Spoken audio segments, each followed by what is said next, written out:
Se ha producido ya una primera explosión en la cola del tren que las cámaras no han captado. Confundidos, los viajeros salen, pero pocos corren. No son aún conscientes de lo que ha sucedido. 6 segundos después se produce la segunda explosión, esta vez en mitad del tren. La onda expansiva es tremenda. La gente comienza a correr despavorida, pero solo pasan 2 segundos cuando se produce esta enorme...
Muy buenas tardes, bienvenidos a Azul y Verde. Hoy contamos con Raúl. Raúl es especialista en localización y desactivación, neutralización, desecho de amenazas explosivas en el ámbito militar, lo que viene a ser un EOD. En la Guardia Civil lo llamamos TEDAX. ¿Es similar, Raúl? Sí, de hecho, antiguamente el curso era compartido y, bueno, luego con el tiempo se han creado escuelas diferenciadas, pero el curso en un principio era el mismo, era el curso TEDx. Pues bienvenido, Raúl. Ya conocen a Luis, nuestro amigo Luis, que Hola, ¿qué controla. tal? Hola, Félix. Hola, Raúl. Hola, bueno. Luis controla mucho el sumario del 11M, la investigación, el juicio, la sentencia y sobre todo lo que no fue, ni es, ni pudo ser. Vamos a intentar desasnarnos sobre explosivos. Eh, Vamos a juntar luego en YouTube pues vídeos de la explosión de Atocha y vídeos de explosiones controladas en- en- en vagones de metro de trenes y metro. Raúl, ¿nos puedes decir qué es un explosivo? Bueno, realmente un explosivo es una sustancia, una mezcla de sustancias, las cuales reaccionan en su reacción por una iniciación externa, ya puede ser por temperatura, por fricción, por impacto, de diferentes formas, lo que acaba es liberando un gran volumen de energía. Y esa energía se traduce pues en luz, calor y aparte unos efectos mecánicos también que van relacionados con una presión enorme. Genera una gran onda de presión, desplazamiento de los gases, que al final produce unos efectos mecánicos. A grosso modo, pues realmente lo que tenemos es una gran liberación de energía en un corto plazo de tiempo, muy corto plazo de tiempo. Eh, los explosivos, los artefactos explosivos tienen elementos básicos. Hemos ya definido qué es el explosivo, después un detonador. ¿Qué es un detonador? ¿Qué utilidad tiene el detonador? Bueno, para eso tenemos que hablar de lo que es la cadena, tenemos que hablar de la cadena de fuego. La cadena de fuego, para que se produzca una explosión, normalmente hay que entender que a lo largo de los años se ha ido evolucionando en el mundo de los explosivos. Luego, si queréis, hablamos un poco de las dinamitas para que veamos, pero todo el mundo Ujú. conoce lo que es la nitroglicerina o ha oído hablar de ella y demás. Bueno, pues al final de lo que se trata es de que los explosivos, para que sean seguros en su manejo, tienen cierta estabilidad. Son relativamente insensibles. Para que ese explosivo se inicie, Normalmente es necesario no solo una acción externa, sino que aparte haya una transmisión de lo que es esa acción externa que al explosivo, a la carga, realmente no la afectaría. Necesita un detonador o un multiplicador que lo que haga es que esa carga se inicie, que realmente se inicie esa descomposición química que va a producir los efectos. Entonces, el detonador suele ser un explosivo muy sensible sobre el que es fácil actuar de forma externa. Ujú. Aparte, para accionar ese detonador necesita alguien que le indique el despertar. Necesitará Y un claro, realmente temporizador. los detonadores principalmente actúan lo que conocemos dentro del ámbito de los explosivos civiles o de los explosivos militares. Los detonadores normalmente funcionan ya sea por una iniciación térmica o por una onda de choque, ya sea un tubo de transmisión y demás, o de forma eléctrica. Necesita que el detonador no deja de ser un circuito con una resistencia que calienta una sustancia y esa sustancia desencadena la iniciación del detonador y el detonador, al tener un explosivo muy sensible, pues inicia una carga principal que es de un explosivo menos sensible, pero que sí le afecta la potencia de ese detonador. ¿Qué otros elementos podemos encontrar en un artefacto explosivo? En un artefacto ya configurado para explosionar. Bueno, como hemos dicho, ese tren de fuego lo que va a necesitar es un sistema de iniciación en los artefactos improvisados, en los artefactos de fabricación casera, la gran mayoría de ellos simplemente por seguridad, porque permite el terrorista busca principalmente la seguridad.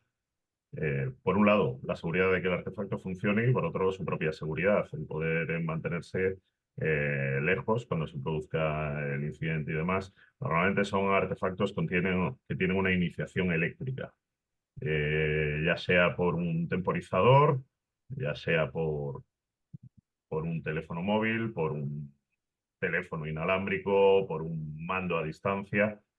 Y para eso ese sistema de iniciación debe de contar con una batería y efectivamente con un cableado. Luego ya se puede complicar con sistemas anticorte y demás. Normalmente tiene que estar alimentado por una batería, con un sistema de transmisión de la energía de esa batería al detonador y por en medio tiene que haber un sistema que sea el que inicia todo el circuito.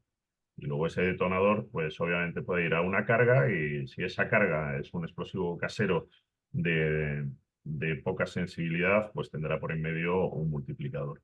Pero normalmente el tren de fuego, como decimos, es un iniciador, un detonador y una carga principal. Y ese inicio, en la mayoría de los casos, en los explosivos fabricados por los terroristas, va a ser una iniciación eléctrica. Ujú. Recuerdo mis primeras conversaciones con Luis, que me hablaba del tiristor y de las rabizas del detonador. Y yo me costó Sí, entenderlo. claro. Es, es, es importante tener en cuenta que los terroristas normalmente no son especialistas en todas estas cosas. De hecho, cuando hablamos de terrorismo y cuando investigamos el terrorismo, nos damos cuenta de que en la mayoría de los casos existe un bomb maker que no tiene nada que ver con el que realmente eh, produce el atentado en sí, el hecho en sí. Ese bomb maker que normalmente es alguien mucho más especializado, que ha recibido cursos o incluso se ha desplazado a la zona de conflicto para aprender, normalmente es el auténtico especialista y ese sí ha adquirido una serie de conocimientos, no solo para la fabricación del explosivo, sino sobre todo y lo más complicado, para los sistemas de iniciación, porque estamos hablando de material que tiene especial sensibilidad y que tiene que funcionar. Así que muchas veces nos fijamos solo en la carga principal, pero el verdadero especialista es el que es capaz de fabricar sistemas de iniciación complicados. Sí, Y ese digamos, bootlegger, como decimos, no suele ser el mismo que realiza el atentado. el bomb maker es quien confecciona el artefacto Efectivamente. y el que nunca es quien lleva el artefacto al punto de de comisión del atentado, o el que lo deja como un artefacto improvisado en zona de operaciones. Está hablando Raúl de zona de operaciones. Zona de operaciones es lo que se llama en algo militar a situaciones donde hay un conflicto bélico, donde va pues Raúl, o donde iba Raúl allí a pues, Líbano, Irak, Afganistán, donde tenemos tropas desplazadas, aparte de la antigua guerra de Yugoslavia. Pero bueno, Luis, cuéntanos algo, Sí, pregúntale algo, Raúl. sí, pues se me ocurrían varias preguntas. Una, o sea, yo recuerdo una película muy buena que hay de un desactivador de explosivos en Irak, una película americana que no recuerdo el título. Y entonces, Hard Loveless, sí, sí, no. Esa película hizo mucho daño, sí. ¿hizo mucho daño en qué sentido? Ya por curiosidad. Bueno, porque la película es un poco, realmente, Bueno, que sí, que es un poco como tal, es teatral. una película y los procedimientos deja un poco entrever, poco más que el desactivador es un loco que se dedica a No, hacer las cosas un poco con el corazón, no todo lo contrario. Normalmente, y de hecho aquí en España, el mundo de la desactivación está muy considerado de puertas afuera porque se lleva un curso y se realizan acciones muy metódicas. Hay una experiencia muy amplia detrás de todo esto, por desgracia, debido a que hemos tenido no solo intervenciones en el extranjero, sino un terrorismo doméstico durante muchos años que ha sido muy activo. Entonces, realmente el desactivador es una persona muy metódica y además muy profesional. claro, yo me refería a lo siguiente. O sea, yo dentro de los artefactos terroristas, me atrevo a distinguir los que utilizan obuses, por ejemplo, que normalmente son artefactos que están orientados a alcanzar algún vehículo o algo así, ¿no? Y el otro tipo de terrorismo, que es más el orientado a personas, que en ese yo sí entiendo que se utilizan detonadores eléctricos. Pero, por ejemplo, era solamente por curiosidad. ¿Se utilizan detonadores eléctricos cuando has conectado 5 buses? Me imagino que ahí el detonador será el propio de cada obús, ¿no? No, al final siempre hay un circuito eléctrico. El obús realmente para que actúe no se utiliza la espoleta del proyectil, porque la espoleta normalmente tiene además una serie de seguros de distancia, una serie de seguros de caída y demás, con lo cual la espoleta no sería demasiado útil. Realmente lo que se utiliza es un circuito eléctrico, que es una batería con un cableado, y ya sea por un plato de presión que cierra ese circuito, ya sea por un sistema comandado, lo mismo, efectivamente, como hablábamos antes, teléfono móvil, mando a distancia, cualquier sistema que cierre el circuito, se actúa sobre el detonador y la carga principal. Al final, el 90% de los artefactos van a tener un circuito eléctrico, porque no Ya, es seguro de otra forma. O sea, si no existe ese circuito eléctrico que se cierra en ese momento y activa un detonador, el resto serían sistemas mecánicos o sistemas pirotécnicos que pueden afectarles humedades, pueden afectarles el que se corte el circuito, o pueden afectarle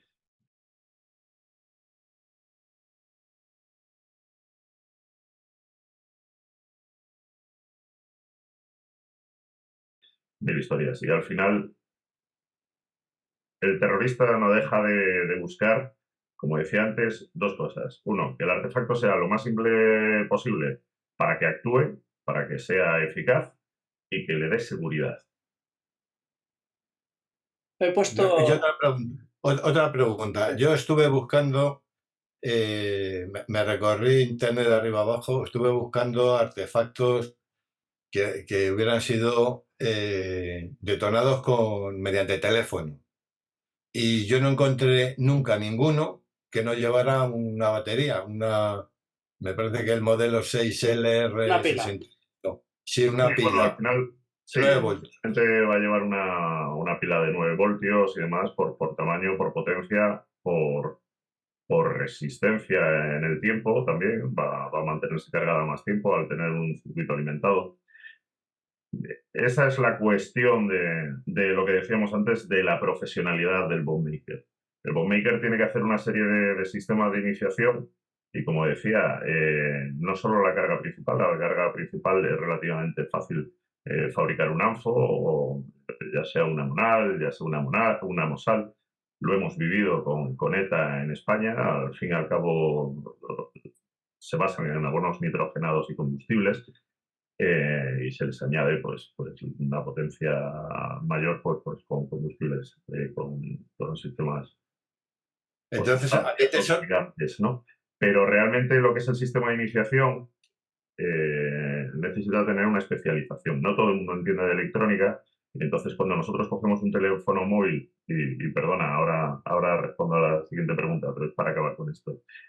Si cogemos un teléfono móvil y conectamos un detonador eléctrico, la batería del móvil, realmente cuando nosotros llamemos al móvil para cerrar ese circuito, cuando hagamos esa llamada, si queremos cerrar ese circuito, la batería del móvil realmente lo que va a alimentar va a ser o el altavoz o el vibrador del móvil. Pero estos elementos necesitan una potencia muy baja. Si la batería estuviera alimentando todos esos sistemas durante mucho tiempo, duraría muy poco. Entonces, normalmente tiene una potencia muy baja y esa potencia no es suficiente para activar el detonador. Para eso es necesario colocar una batería externa, una segunda batería que sí tenga suficiente potencia y que al cerrar el circuito sí genere potencia para activar ese detonador. Lo O estoy sea, diciendo de una forma muy simplificada para que lo entendamos. Pero ¿cómo sí, sí, sí. conseguimos que pase esa llamada a un circuito secundario que le dé potencia? Mediante un relé. En este caso, los relés ya dejaron de existir prácticamente por el tamaño que tenían. Era un sistema eléctrico, una puerta que simplemente funcionaba por electricidad. Y en este caso, lo que hemos pasado es a los pinistores de un mucho menor tamaño y que ya es un elemento electrónico. Hemos Para eso hay que colocado, tener conocimiento de electricidad y de electrónica. es decir, que no puede ser un manguta, un delincuente común de la calle, alguien que se dedique la mayor parte de su tiempo a trapichear con hachís, como si no, como si no costara. Hemos colocado Tiene que aquí saber, en tiene la, que en saber. la- hemos colocado Solo una, en la foto, solo una pregunta, solo sí, una pregunta. Entonces, Raúl, ¿a ti te sorprendería ver un IED con un teléfono y que no llevara una batería de 9, o sea, una pila de 9 voltios? O sea, que solo llevara el teléfono, que fuera la batería del teléfono con la que pretendieran iniciar el detonador. Con la batería del teléfono no van a iniciar el detonador. La única forma que habría es que realmente el detonador fuera directamente a la batería. Y si fuera directamente a la batería, si no fuera a ninguno de los elementos electrónicos, en el momento que se conectase directamente, el detonador explotaría.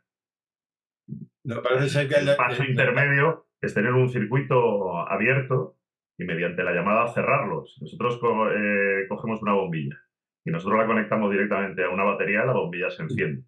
¿Cómo consigo que esa bombilla se encienda cuando yo quiero? Poniéndole un elemento intermedio que sea el que cierra el circuito mediante una acción externa, en este caso una llamada.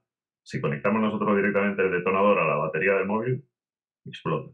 Para que eso no ocurra, lo tenemos que colocar en un elemento que se accione cuando yo llamo al teléfono. ¿Cuáles son los elementos que se accionan cuando llamo al teléfono? Pues la pantalla, el altavoz, el vibrador.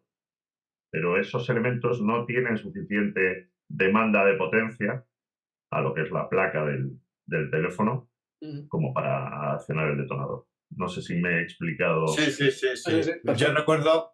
recuerdo que en aquella época alguien se hizo con teléfonos de estos, el Triumph T111 me parece que era, y estuvieron haciendo pruebas con el voltaje de salida y unas veces daba y otras no. O sea, que era como muy aleatorio. Y bueno, también voy a abusar de tu experiencia. ¿Tú, el- el- ¿tú tienes conocimiento de que alguna vez se haya utilizado un teléfono móvil como temporizador? Como temporizador. Sí. No, no tengo conocimiento. A ver, el mundo del terrorismo y demás va sacando cada vez más novedades, pero no, actualmente no. De hecho, la experiencia que tenemos con los temporizados, bueno, más suele ser una experiencia bastante amplia, pero basada simplemente en lo que estamos hablando, ¿no? En algo efectivo y simple. ETA, todos sabemos que usaba un temporizador de cocina de lo de toda la vida, un Koupatán, que es un elemento mecánico. Simplemente le dábamos rosca, le dábamos media vuelta al mando y lo que hacíamos era tener un temporizado que al final cerraba un circuito por contacto, ni más ni menos, ¿no? Y luego pasaron a temporizadores electrónicos, pero por lo mismo, porque al final lo que hacía era cerrar un circuito con una batería externa. Es más simple, es más cómodo, nos evitamos problemas y sobre todo no necesita de grandes conocimientos de electrónica. Un teléfono como temporizador se podría hacer, pero entiendo que tendría que desarrollar más conocimiento de electrónica que unos conocimientos básicos. Estamos hablando de unos hechos sucedidos hace 20 años. Y la electrónica pero ha avanzado es mucho que y de aquellas me es- parece que no habría. no, es que además para mí no tiene mucho sentido utilizar un teléfono como temporizador, primero por razones económicas. Un teléfono móvil, por muy barato que sea, siempre va a ser más barato que un temporizador electrónico, entiendo yo. O va a ser más barato, perdón, más caro que bueno, que es el reloj de cocina o el Casio el T no sé cuánto. Hemos Y puesto sobre, aquí, Y perdona es Luis, que hemos y puesto, sobre, y he sobre puesto, todo, espera Luis, y perdona, sobre, perdona Luis, sí, he puesto aquí en la pizarra, en este otro lado, una imagen de una pila de 9 voltios, el famoso Casio, que es el reloj favorito de ETA durante años para detonar explosivos. Aquí lo pueden ver. Perdona Luis. sí, que no, que luego además otra de las razones que yo encuentro, aparte de la económica, ¿no? Es que no es traceable. O sea, un teléfono, perdón, un teléfono tiene el email y por el email ya ves la cadena de fábrica, las tiendas por las que ha pasado y aquí se le ha vendido si se han hecho las cosas bien. Pero un reloj Casio o un temporizador electrónico, Mm. o sea, por eso no, primero por utilidad no veo yo ninguna ventaja utilizar un teléfono móvil como temporizador. Eh, ventaja técnica. Económica, es un teléfono siempre va a ser más caro y sobre todo que es traceable. Que Espera van a Luis, si vamos a avanzar otro poquito y no adelantamos, porfa. Dentro de los explosivos, Raúl, existen los explosivos civiles y los explosivos militares. sí, Dentro de los explosivos civiles están las llamadas dinamitas. ¿Son todas las dinamitas iguales? no, desde luego que no. Como has dicho antes, y vuelvo a mí más, quiero tratar de ser muy didáctico y para eso voy a Sí, hablarlo con sí. mucha simpleza. Nos podríamos ir a temas más técnicos o más. Nos podríamos meter en química, Simple, pero simple, lo más simple, por favor. al final de la forma más simple es que los explosivos civiles tienen que tener cierto grado de seguridad.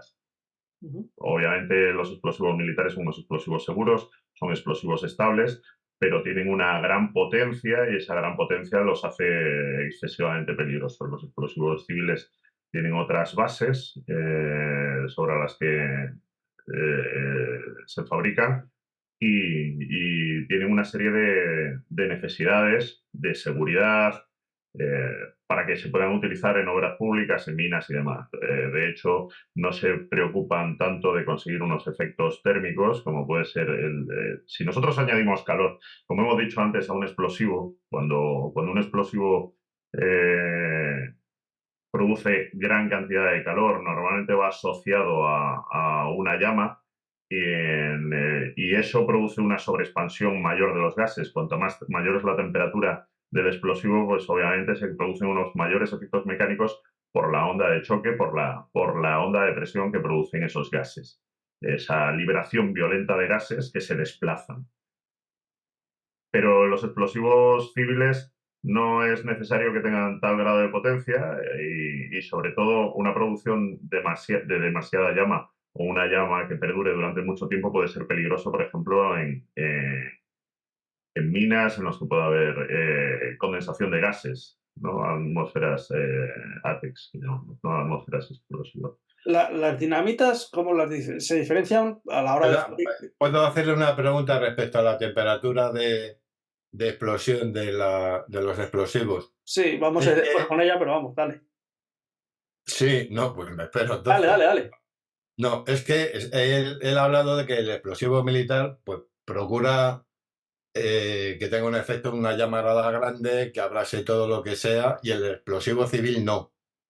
Y es que tenemos en el 11M tenemos víctimas que estaban abrasadas, que inclusive estuvieron ardiendo, que por la intervención de un guardia civil joven, al que yo tuve la fortuna de conocer, eh, utilizó el extintor para apagar a una víctima que estaba literalmente ardiendo.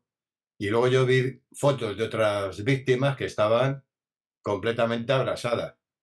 Entonces, si el explosivo civil lo que procura es que no tenga una alta temperatura de explosión, ¿qué circunstancias deben darse para que con un explosivo civil las personas que están cerca queden abrasadas y salgan ardiendo?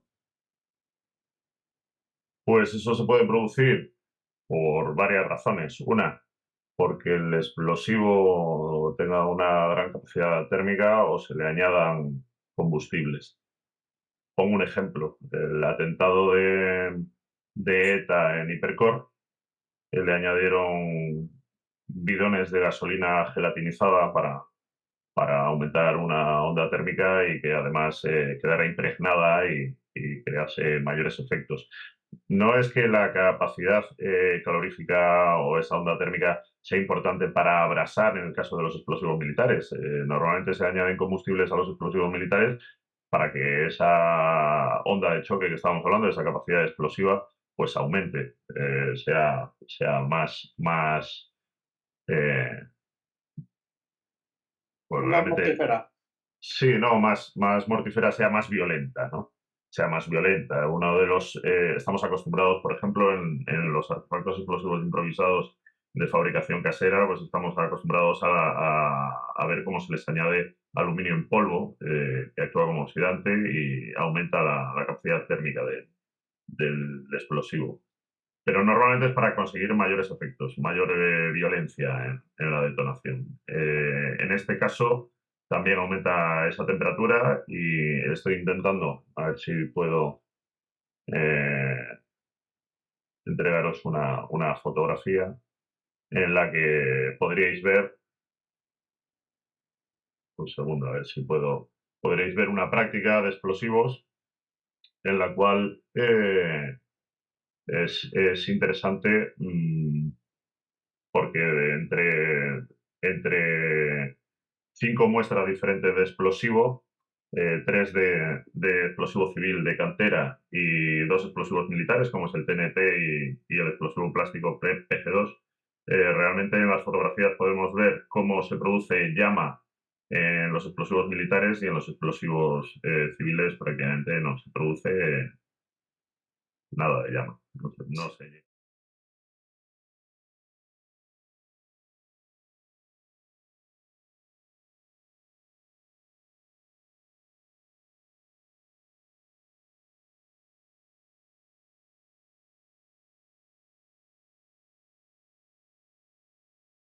no se llega a percibir. Raúl, si te parece, me las envías y ya las colocaremos en la edición. Antes de subir el vídeo a YouTube, lo colocamos, ¿de acuerdo? Y me pasas copias, porque esa me encantaría tenerla. Vale. O sea que-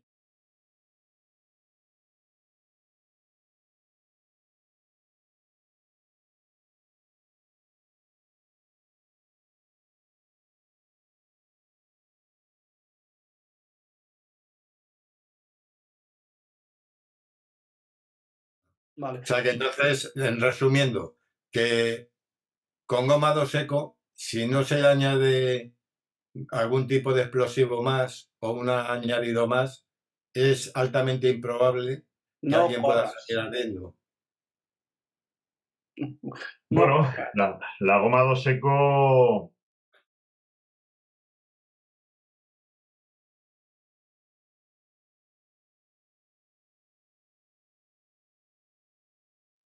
En un principio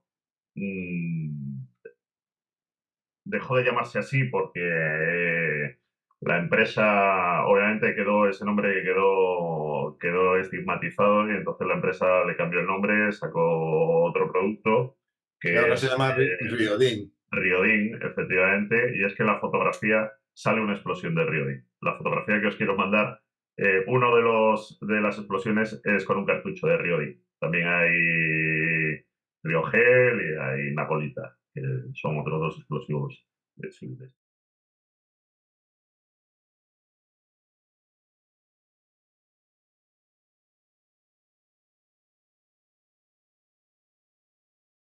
Simples. Pero es simplemente para que veáis cuando la fotografía, pues podéis. escucha, ya la subiremos cuando subamos a YouTube, que es donde se va a ver mejor. ¿Cómo diferenciar las diferentes dinamitas? Por ejemplo, la goma 2, de la goma 2EC, de la goma 2 Eco, y diferenciarla, y del titadín, que también es una dinamita. Así, Sí, algo, bueno, algo básico. El humo, el color. Bueno, el color lo cambia en función de los fabricantes porque se le añaden aditivos. De hecho, ahora mismo en la Comisión Europea, pues obligan a que a que los explosivos tengan ciertas coloraciones en función de sus características y demás. Pero principalmente lo que cambian son los componentes. Las dinamitas en un principio bueno, se crearon en base a la nitroglicerina y como la nitroglicerina sabemos que es una base bastante peligrosa, no solo porque sudaba, o sea, al final era nitroglicerina mezclada con tierras absorbentes, que lo que hacían era, pues eso, intentar evitar el que la nitroglicerina en estado líquido fuera afectada por acciones externas y produjese explosiones. Pero aún así, cuando la nitroglicerina por temperatura exudaba o se congelaba, pues entonces perdía o, seguridad, ¿no? Y efectividad. Mediante otra serie de productos, las dinamitas lo que pasaron es en vez de ser algo realmente sólido, pasaron a gelatinizarse, por decirlo de alguna forma, ¿no? Y luego esas dinamitas también fueron perdiendo la base de nitroglicerina, no solo por los riesgos que contraía la nitroglicerina, sino pues porque con la evolución de la química pues se fueron descubriendo otras bases que eran más efectivas o por lo menos menos peligrosas. En este caso se utilizó nitroglicol, se le añadió nitrato amónico. En el caso de la goma 2 seco, la goma 2 seco trabaja con glicol, perdón. La base es nitroglicol y nitrato amónico, serrín, bueno, una serie de sustancias. Sin embargo, por ejemplo, el titadín, que entiendo que va por ahí la pregunta, el titadín sí sigue trabajando bueno, aparte de la nitrocelulosa, que también la utilizan para estabilizar y demás, pero el pitadin sí sigue trabajando con sustancias como el dinitrotolueno y parte de nitroglicerina, lo mismo que la otra goma 2, que se equivoca mucho con la goma 2 seco, que es la goma 2F, ¿no? Que es así, tiene una base de nitroglicerina. He Que era colocado aquí otro tipo de goma que se empleaba antiguamente en canteras y demás. he col-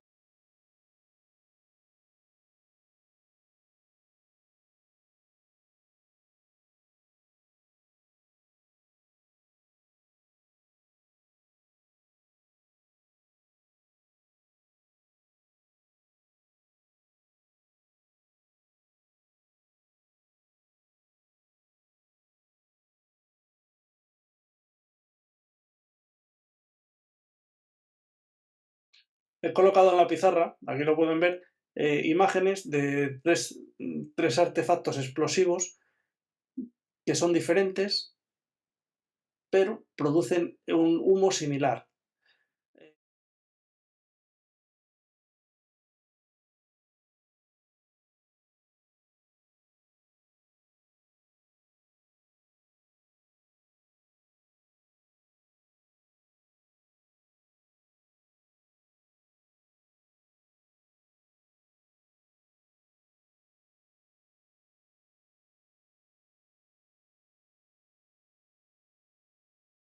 La imagen está a la izquierda, pues donde está la letra D, ese es el atentado de la T4.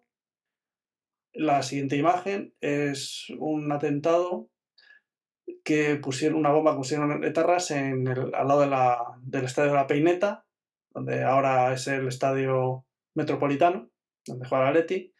Y esta otra de abajo son las imágenes de la estación de Atocha el día 11 de marzo del 2004. En todas ellas apreciamos que el humo es blanco. Dejo esta pregunta. ¿Podremos distinguir el color de un explosivo, el tipo de explosivo por el humo? Sí, bueno, sí se puede distinguir, sobre todo si, como hemos dicho, es un explosivo en estado puro, al que no se le han añadido aditivos, me refiero. Los combustibles al final tienden a hacer que el humo sea oscuro, sea negro.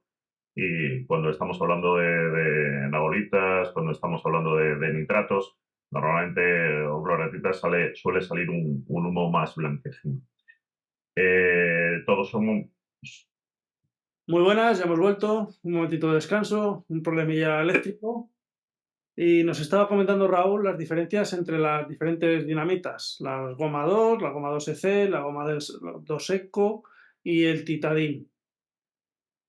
centrándonos un poco en estos tres casos, que son quizás los que pueden llevar a dudas y que realmente han generado la polémica con respecto a lo que es la recogida de evidencias,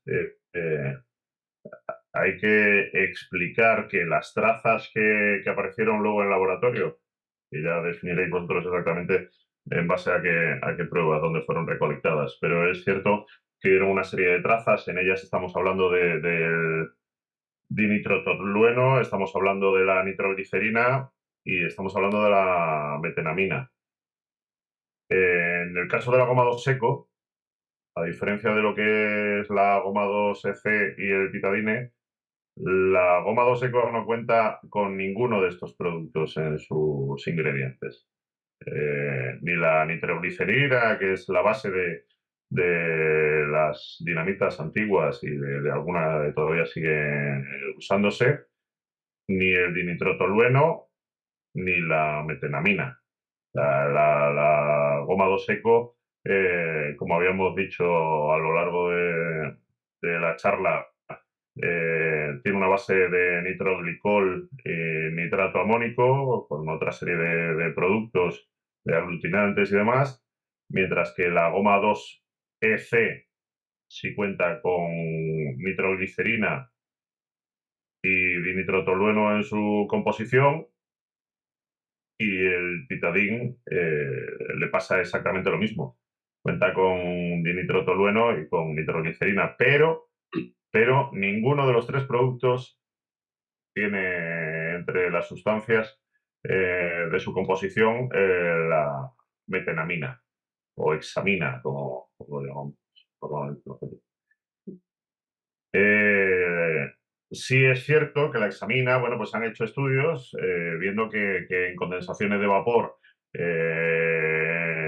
como subproducto de lo que es el nitrato amónico y aglutinantes como el serrín o combustibles como el serrín, pues puede llegar a crear alguna pequeña traza y demás una vez calentado por condensación, puede crear alguna pequeña traza de metenamina, pero aquí el problema es que estamos hablando de tres sustancias que aparecen a lo largo de las investigaciones de los laboratorios, en las cuales ninguna de las tres tiene que ver con la goma 2 seco. Con esto no quiero decir que no haya habido una contaminación, con esto no quiero decir que realmente no hayan aparecido o que se hayan manipulado. Simplemente lo que quiero decir es que, si bien es cierto que la recolección, me parece que probablemente la recolección de las pruebas, sin duda, fue muy profesional y muy metódica por parte de los TEDx, y todos conocemos el tratamiento que se realiza de este tipo de evidencias en los laboratorios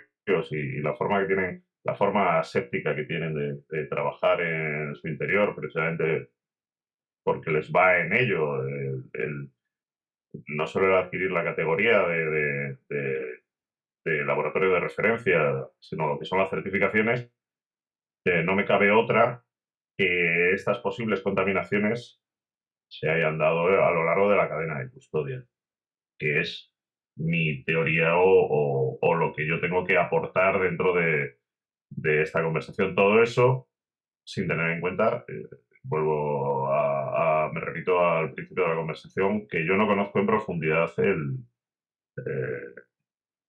los hechos, ¿no? Conozco en profundidad la investigación policial. Pero sí es cierto que resultaría muy complicado contaminar las pruebas en la recolección, porque tendrían que estar los TEDx, tendrían que estar manipulando esos 3 tipos de componentes que tendrían que llevarlos encima, y por otro lado los laboratorios trabajan de una forma muy aséptica. Es muy difícil que eso se produzca en el laboratorio. Más cuando estamos hablando de 3 componentes totalmente diferentes y que ninguno de los 3 tiene que ver con la goma.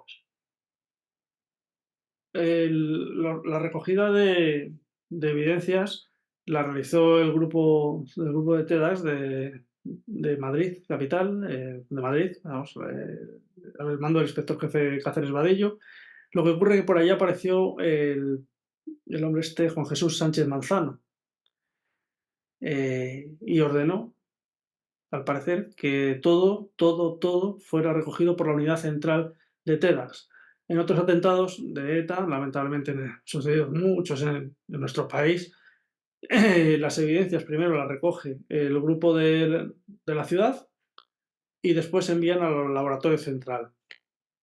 En este laboratorio luego se produjeron, al parecer, contaminaciones. Has hablado de metenamina, que los americanos lo llaman hexamina. La nitroglicerina también se contaminó por TNT. En la imagen que hemos visto al principio, de la explosión de la estación de Atocha, se observa en el momento de la explosión humo blanco y una bola de fuego. ¿Eso a qué podía ser de la goma do seco? ¿Se saben los efectos de goma do seco?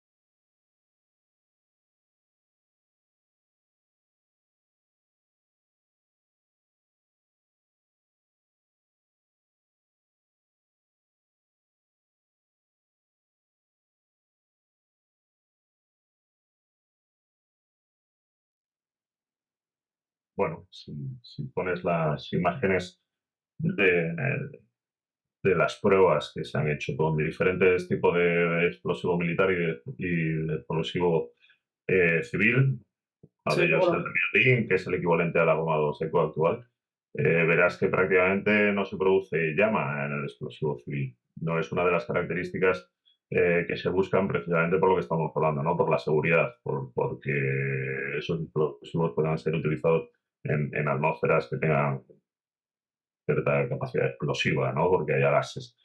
Entonces, la bola de fuego, ¿se produce fuego? Obviamente, como hemos dicho, en cualquier descomposición, si hay un factor importante de calor, temperatura. Pero lo que se mide normalmente es la persistencia de esa bola de fuego, lo amplia, grande que sea y el tiempo que se mantiene. No es normal que se produzca tal volumen de bola de fuego. Sí, es verdad que las cantidades de explosivos eran muy grandes, pero se ve en la imagen, se ve una gran bola de fuego que además es perceptible para el ojo. En las explosiones de este tipo de sustancias de explosivos de minería, de explosivos civiles que estamos hablando. Muchas veces la bola de fuego casi es imperceptible para el ojo. Se puede ver una gran luminosidad y desaparece casi inmediatamente. Aquí estamos viendo una bola de fuego que persiste. Y luego el humo no queda muy claro tampoco, porque al ser un espacio confinado, no queda muy claro si efectivamente es blanco o es negro. No se llega a percibir del todo. Sí es cierto que se ven tonalidades oscuras y eso puede tratar combustibles.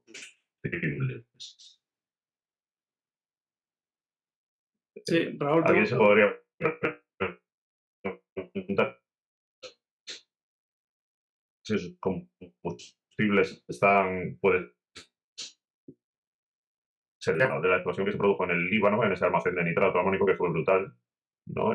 Y casi todos podemos recordar que la coloración del humo era rojiza, era parduzca, ¿no? Los explosivos, efectivamente, en función de cuál es su composición, generan un tipo de humos. Sí. Nitratos y las cloratitas crean un humo denso, muy blanquecino. Las pólvoras o los explosivos militares crean un humo negro por los combustibles. En este caso, el humo no acaba de ser tan blanco y, sin embargo, sí se produce una gran bola de fuego. Creo recordar, Luis, sácanos de esto, que en el titadín, en este caso, sí que se apreciaba un compuesto que era la nitroglicerina, que podría causar una gran bola de fuego. En el Titanium 50 me parece que sí, que lleva nitroglicerina. Ahora mismo no tengo por aquí el dato. A todo esto hay que decir que el Titanium 50, precisamente la denominación como número 50 es por la cantidad de nitroglicerina que lleva en su composición, un 50%.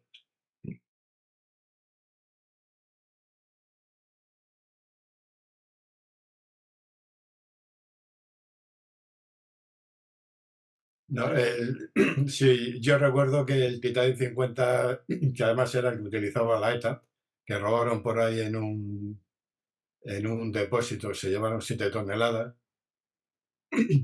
Ese sí lleva nitroglicerina. Y me parece que también lleva DNT. Sí, el Titanium lleva los dos componentes. Y la goma 2F, no la ECO, sino la F, también lleva los dos componentes. Pero en proporciones, si bien es cierto que la nitroglicerina es la que actúa como base y es la que suele tener mayor proporción, el dinitrotolueno suele andar en proporciones mucho más pequeñas. Sí, sobre un 7% o así me parece que llevaba. Sí, realmente no es. Ello podría... Y la goma 2EC la dejaron de fabricar con glicerina el 31 de marzo del 92. Sí, las normativas europeas, a ver, vuelvo a mismas, no sé ahora mismo en almacenamiento, supongo que a día de hoy, en el 2024, pues obviamente tiene que haber desaparecido. Por lo menos en España yo creo que ha desaparecido completamente. No sé, en otros almacenamientos, en otros lugares, sobre todo porque cuando estamos hablando del terrorismo internacional, pues muchas veces también hay un transporte ahí. Pero vamos, el almacenamiento en España de ese tipo de productos tiene que haber desaparecido a día de hoy. En su momento, cuando se produjeron los atentados en el 2004, entiendo que el almacenamiento de esos productos también había Sí, pero vamos a ver, si la última vez que la fabrican es el 31 de marzo del 92, supongo que tendrían un stock. Vamos a suponer que para 2 años. Nos ponemos en el 94. El explosivo con el tiempo se degrada. Entonces, Sí, 10 sobre años, todo la dinamitas precisamente Eso. tienen un alto grado de degradación, sí. por eso. Entonces, un explosivo de 10 años, o sea, si ya a donde quiero llegar es, si se supone que la goma 2EC se la han llevado de Mina Conchita, si tú tienes se supone que 200 kilos de goma 2EC, vas a coger goma 2EC de donde sea, un explosivo que tiene 10 años de antigüedad, a mí no se me ocurriría. Porque además el explosivo, contra más se degrada, peor explota. Porque Sí, no, claro, si se degrada normalmente, bueno, a ver, puede perder condiciones de estabilidad, porque sude, pero en este caso, normalmente, si se trata de un explosivo que no lleve, estamos hablando, aquí es que todo es, tenemos que llevarlo por el camino porque tenemos que llevarlo. Si no lleva nitroglicerina, un explosivo que se degrada normalmente tiende a perder sensibilidad, y al perder sensibilidad es más difícil. No solo pierde velocidad de propagación, sino que encima pierde sensibilidad a la hora de ser activado. Si lleva nitroglicerina, esa degradación puede ser todo lo contrario. Esa degradación puede provocar que sea menos estable, que realmente se inicie más fácilmente. Nos interesa tener un explosivo degradándose en un sitio almacenado. Bueno, es complicado. De todas formas, yo creo, sinceramente, que el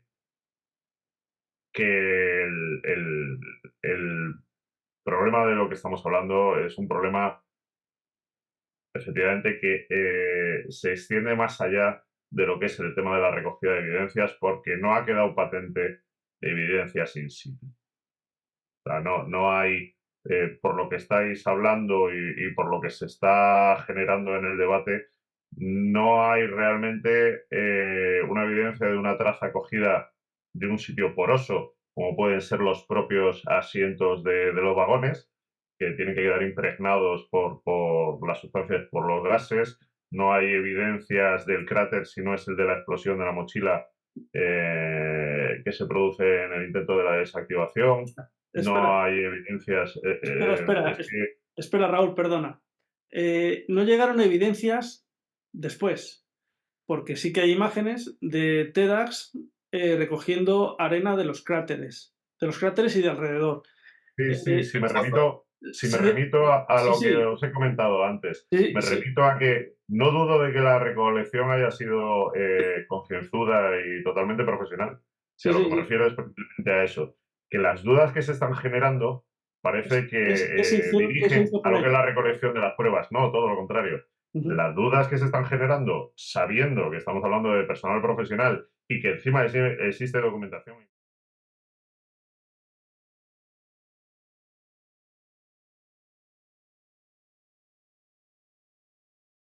Existe documentación e imágenes de ello.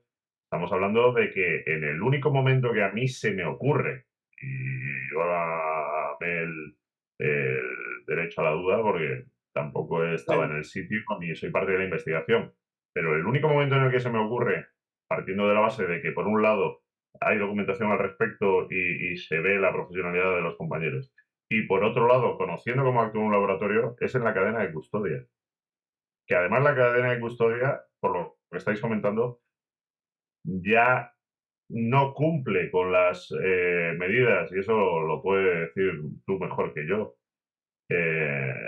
no cumple con las normas, la legislación al respecto de lo que es una cadena de custodia eficiente. Y quedó documentado, fíjate. Una Claro, pregunta antes de que se me escape. Escucha,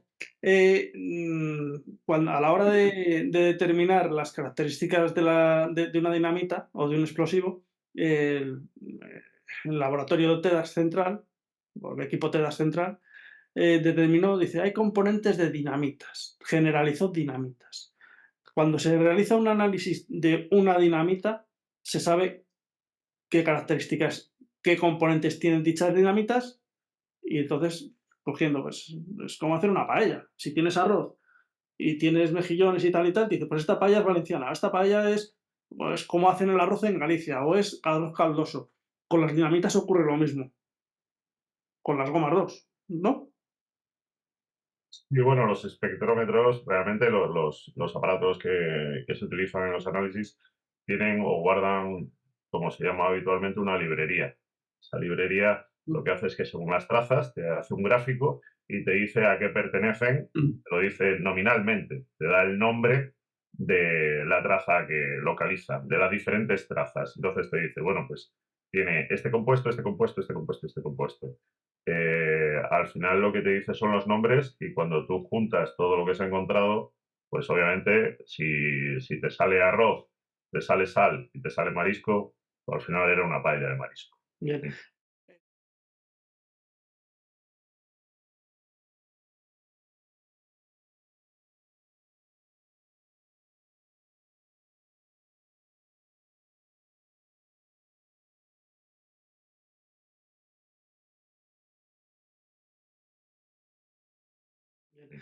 El cordón detonante, porque también se habló de... Perdona, Fel, es que hay un problema en el análisis de explosivos. Hay que diferenciar el análisis de explosivo vivo y el análisis para detectar explosivos entre los restos de explosión. En el explosivo vivo, a mí me consta que el cromatógrafo de la Guardia Civil te da hasta la marca, porque aunque pueda haber fábricas que fabriquen un explosivo con los mismos componentes, varían el porcentaje. Y esos porcentajes, en el cromatógrafo de la Guardia Civil, me consta, están. Es decir, tú coges un pegote de un cartucho cualquiera, le metes en Sí, un bueno, pero al cromatógrafo de final, gases y te sale hasta la marca. Pero al cuando final, es el resto de explosión, el problema está, bueno, por una parte tienes que te quedan macromoléculas y micromoléculas de explosivos sin explotar, porque el explosivo no explota por completo, quedan particulitas. Entonces, sí, entre siempre quedan residuos. De hecho, sí, son parte de las evidencias que se recogen. Lo mismo que se recogen restos de cableado, lo mismo que se recogen restos de la cápsula. O sea, al final lo que estamos hablando es de una... Normalmente los restos, quitando los pequeños restos que se puedan volatilizar, quedan restos prácticamente todos.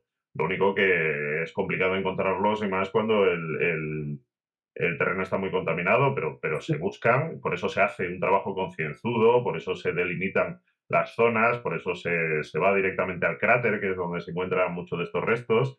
Y sí es cierto que los sistemas actuales de detección, esos cromatógrafos que estamos hablando y demás, por ionización y muchos otros sistemas que, bueno, en definitiva no vamos a entrar, llega a detectar no solo del explosivo, como dices, del explosivo vivo, llega de esas impregnaciones. Independientemente de que no saque el producto exacto, porque no sea algo tan claro, sí sacan los componentes. Vuelvo a las mismas. En un explosivo los componentes, obviamente, la misma fábrica puede hacer diferentes componentes con diferentes cantidades. Y dependiendo de la cantidad, las librerías de estos aparatos nos pueden decir cuál es la fábrica, cuál es exactamente cuál es el producto. Pero en lo que son las trazas que se encuentran impregnadas, pues bueno, al final son volúmenes y, como dices, son micromoléculas. A lo mejor no podemos llegar a identificar las cantidades exactas del producto, pero sí localizamos las trazas de los diferentes productos, de los diferentes aditivos. así Y es. entonces es como nos hacemos a la idea de cuál es el componente, la base y todos sus productos que la acompañan. Ya, pero es que el problema que tenemos es el siguiente. Vamos a ver, ni siquiera en la sentencia se atreven a afirmar qué explosivo se utilizó, porque en principio la fiscal, cuando veía que todo el mundo dudaba de que se hubiera utilizado gomado seco, dijo, ha sido gomado seco y vale ya, que se quedó con ese mote, la fiscal vale ya. Cuando siguió habiendo controversia con el explosivo, que si era gomado seco, ya hubo otro fiscal que dijo, ¿y qué más da el explosivo utilizado? Que a mí me parece que no da igual. Y todo esto, ¿por qué venía? Porque cuando preguntas, ¿qué explosivo se utilizó en los trenes? Gomado seco. ¿Por qué? Porque en la bolsa de Vallecas hay gomado seco. ¿Qué? Y cuando hacen más preguntas sobre el explosivo o sobre cualquier cosa relacionado con el artefacto, siempre te remiten a la bolsa de Vallecas. Pero las evidencias que magníficos profesionales, que así los considero yo, los TEDAS de la Brigada Provincial de de Madrid recogieron, esos es que no llegaron ni a la policía científica, porque hay uno. O sea, yo tengo yo no sé, no sale, ¿no? La gorra, un TEDx, me regaló una gorra de un TEDx que es uno de los bienes más preciados. A mí me dijo que normalmente cuando estalla un artefacto hay partes que se suelen encontrar y sobre todo son las que están más próximas al núcleo de la explosión. Como pueden ser los detonadores, los cables, baterías. Yo he Las visto pilas. fotografías. Sí, las pilas, eso normalmente aparece. Y aquí no ha aparecido nada. No, no, sí, es que, a ver, vuelvo a lo mismo. Sin meternos en profundidad en el sumario, porque lo desconozco, te hablo profesionalmente, vuelvo a lo mismo. Cuando nosotros buscamos evidencias, lo que buscamos es que lo que llamamos evidencias es eso. O sea, a mí lo que me da datos de una explosión, de lo que se ha producido en una detonación, en el empleo de un artefacto, lo que me da datos son ese tipo de detalles. Cuando nosotros queremos valorar los efectos de una explosión, para eso tenemos que emplear una serie de fórmulas en las que hay que meter datos. ¿Cuáles son los datos que metes? Pues los que vas consiguiendo a base, porque aquí se realizan dos informes, realmente. Se realiza un informe del TEDx, que es muy rápido, es muy temprano, en el que tú dices, básicamente, cuál es el procedimiento que ha utilizado el terrorista y qué crees que es lo que ha ocurrido para intentar darle la mayor difusión posible para evitar en siguientes incidentes. Y luego hay un informe más detallado, que es el del laboratorio, que es a futuro, ¿no? En un tiempo más largo. Con esto quiero decir que para hallar o para hacer ese primer informe, el propio TEDx lo que tiene que decir es, bueno, vamos a buscar cuáles son las evidencias más básicas, las más claras, y entonces buscas restos del detonador, el cableado, buscas incluso cinta aislante, que parece mentira, pero suele quedar en el terreno y además es un foco para sacar lo que son huellas dactilares. Buscas efectivamente las baterías y restos de explosivo, como decías tú antes, el explosivo que no ha llegado a producirse la detonación, porque rompe, porque hay burbujas, porque no llega a activarse, entonces siempre suele quedar restos. Y luego, aparte, tenemos una serie de kits, de sprays y demás, para intentar encontrar trazas de nitrato amónico, de nitrotolueno, que eso los utilizas in situ para que se coloren y con ese color ya saber más o menos cuál es la base del compuesto principal. Eso es en cuanto a la recolección de evidencias. Y me remito a lo que hemos hablado a lo largo de toda esta conversación. Por los datos que vosotros estáis aportando, no me cabe duda que si existe alguna duda, no existe por la recolección de las evidencias, Por existe por supuesto, la cadena de custodia y porque hay un condicionamiento. No voy a llegar, no voy a decir ni quién, ni por qué, ni cómo. Simplemente digo que existe un condicionamiento. Raúl, Porque quería preguntarte, antes de nada, que estamos hablando de esto, ¿se puede, midiendo el cráter, junto a un artefacto explosionado, determinar qué tipo de explosivo era? Y luego, también en este caso eran trenes, con los daños producidos, ¿se puede determinar la cantidad de explosivo?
A ver, es complicado. Lo que pasa es que sí se puede determinar, pero son fórmulas en las que tenemos que meter datos, como decía antes. Sí.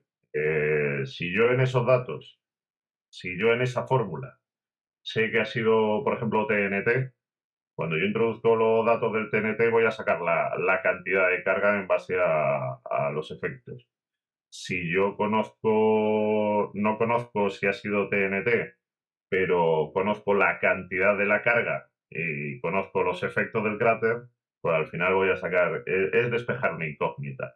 El problema es que aquí las incógnitas en la fórmula no entran porque no tenemos claro desde el principio nada. Lo único que tenemos claro realmente es en base a la mochila que se encontró la cantidad de explosivo que tenía la mochila, que eran unos 10 kilos, que es algo relativamente coherente en función del tamaño de la mochila y poco más. Me Pero, refiero, esas pero en incógnitas las función, hemos basado en una pero no- en cantidad de función, una espera un momento, en función a 10 kilos de explosivo, fíjate, hemos visto al principio imágenes, se publicarán en YouTube, imágenes de explosiones controladas en vagones de metro, que sí, que no son de Renfe, pero son de metro. Nos valdría como una aproximación. En base a tus conocimientos y experiencia, un artefacto de 10 kilos dentro de un vagón, ¿desmontaría un vagón entero? ¿O solo o produciría más daños de los apreciados en este caso? Hombre, realmente los daños, la verdad es que aparentes, la verdad es que son exagerados. Habría que valorar otra serie de comportamiento del explosivo en base a que esté confinado, cuáles sean la calidad de los materiales, dónde se haya producido. Eh, la verdad es que hay imágenes que son brutales de los trenes, pero 10 kilos la verdad es que es una cantidad muy potente. Hay que reconocer que es muy potente. Esto Casi viene. no me llama tanto la atención los efectos sobre los vagones, porque vuelvo a mismas, me llamaría más la atención cómo se ha propagado o el número de Sí. cristales o demás a lo largo del vagón que están rotos, como lo que es la bola de fuego. La bola de fuego me llama muchísimo más la atención que los efectos producidos por el destrozo, porque lo del destrozo sí es cierto que se ven imágenes muy exageradas, pero es que lo de los 10 kilos es valorativo en base a una de las mochilas que se encontró sin explosionar. Tú fíjate que en un libro publicado, se llama 11M Pacto de Silencio, hay un TEDx, analiza, mide y hace diversas formulaciones matemáticas y comenta que, por ejemplo, en el vagón de Santa Eugenia pudo haber entre, como mucho, unos 700 gramos de explosivo por los daños producidos. Sí, Sí, bueno, por es que efectivamente no, las es dimensiones que no del son, cráter. es que no son los mismos efectos. Vuelvo a la misma, es que yo no estoy hablando desde una investigación completa del sumario, pero sí estoy hablando como ciudadano español que ha visto imágenes en la Sí, sí, televisión, que ha como visto. expertos, ¿eh? No se ve de una forma homogénea, no se ve. Por eso cuando estamos hablando de diferentes tipos de explosivos y demás, es muy curioso, pero también hay que reconocer que no sabemos realmente, lo desconocemos porque no hay testigos al respecto, de cómo se utilizaron o cómo fueron las mochilas que se emplearon o cómo. Nos estamos basando en una que se encontró. No sabemos realmente si todas llevaban la misma cantidad, si todas se llenaron igual, si el que fabricó el explosivo o los explosivos o los artefactos era la misma persona. Entonces, realmente eso genera muchas dudas. Un- Efectivamente, no son regulares, los efectos no son regulares a lo largo de todas las imágenes que hay de los vagones. Como te preguntaba al principio, un piltrafilla de los que fue acusado de estos hechos, ¿tú le consideras capaz de de fabricar un artefacto similar a estos? Subiremos luego imágenes donde se ve exactamente dónde fueron colocados, que en todos los trenes que llevaban varios artefactos eran los mismos vagones. Esto lo hizo Carlos Sánchez de Roda, este estudio. Un piltrafilla de los que detuvieron y luego fueron llevados a juicio, ¿tú le ves capaz de hacer estas cosas?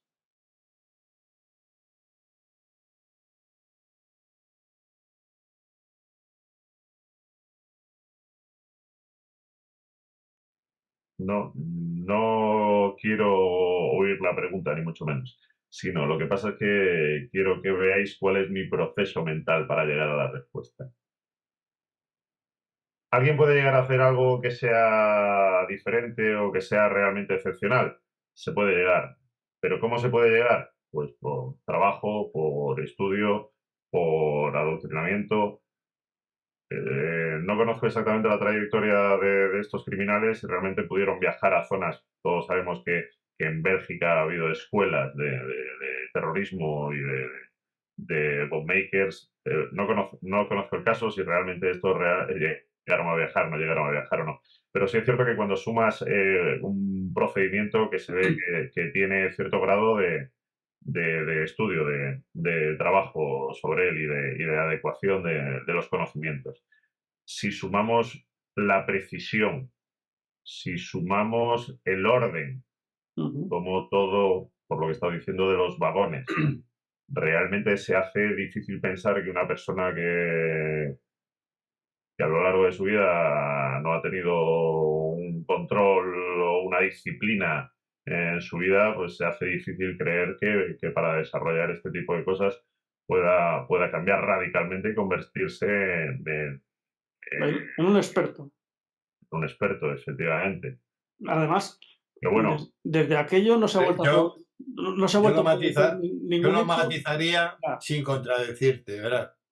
Para mí el bookmaker es el que hace el diseño.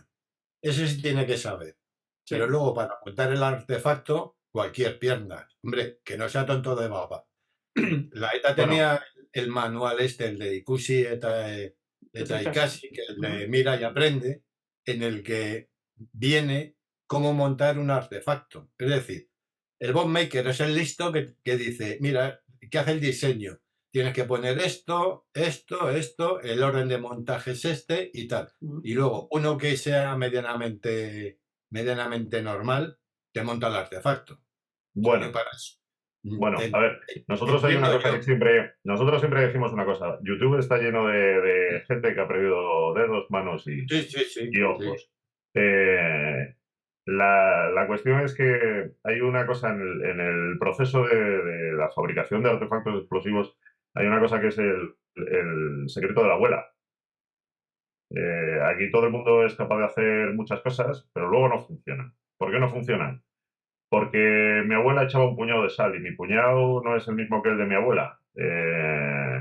Al final, cuando todos nos dedicamos a fabricar algo, el que está acostumbrado a hacerlo es el que ha ganado realmente el conocimiento, el que lo ha repetido muchas veces, ha tenido muchos fallos. Aquí lo que habría que valorar es si realmente el proceso que han tenido para adquirir esos conocimientos, este tipo de terroristas, ha llegado a conseguir el crear algo tan sofisticado. Y cuando digo sofisticado no me refiero en sí en la fabricación del artefacto, que lo es.